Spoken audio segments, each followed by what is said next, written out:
దేశవ్యాప్తంగా సంచలనం సృష్టించిన నీట్ యూజీ పేపర్ లీక్ కేసులో సీబీఐ దర్యాప్తు ముమ్మరం చేసింది. ఈ క్రమంలోనే దేశంలోని పలు ప్రాంతాల్లో సోదాలు జరిపింది.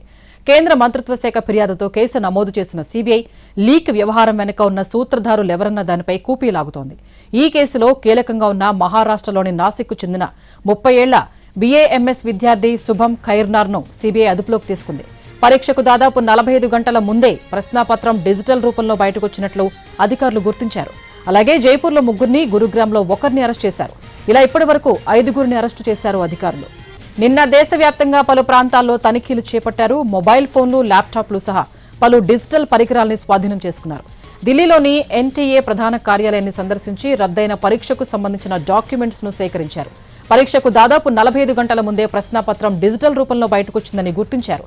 ఈ పరీక్షా ప్రక్రియలో పాల్పంచుకున్న అధికారులతో సీబీఐ బృందం మాట్లాడింది. వైద్య విద్యార్థి శుభం ఖైర్నార్ పూణేకు చెందిన ఓ వ్యక్తి నుంచి 10 లక్షలకు ప్రశ్నాపత్రం కొనుగోలు చేసి హర్యానాకు చెందిన వ్యక్తికి 15 లక్షలకు అమ్మినట్టు దర్యాప్తులో తేలింది. ఈ డీల్ ద్వారా 5 లక్షల లాభం పొందినట్లు అధికారులు అనుమానిస్తున్నారు. ఆ తర్వాత అతడు నీట్ పేపర్ను టెలిగ్రామ్ నెట్వర్క్, ఎన్క్రిప్టెడ్ మెసేజింగ్ యాప్లు, షాడో సర్వర్ల ద్వారా షేర్ చేసినట్లు సీబీఐ భావిస్తోంది. నీట్ పరీక్షకు ముందే గెస్ట్ పేపర్ పేరుతో సికార్కు చెందిన ఓ హాస్టల్ యజమానికి పీడీఎఫ్ చేరటం ఈ కేసులో కీలక ఆధారంగా మారింది. కెమిస్ట్రీలో 45 ప్రశ్నలు, బయాలజీలో 90 ప్రశ్నలు అసలు ప్రశ్నాపత్రంతో సరిపోలినట్లు గుర్తించారు.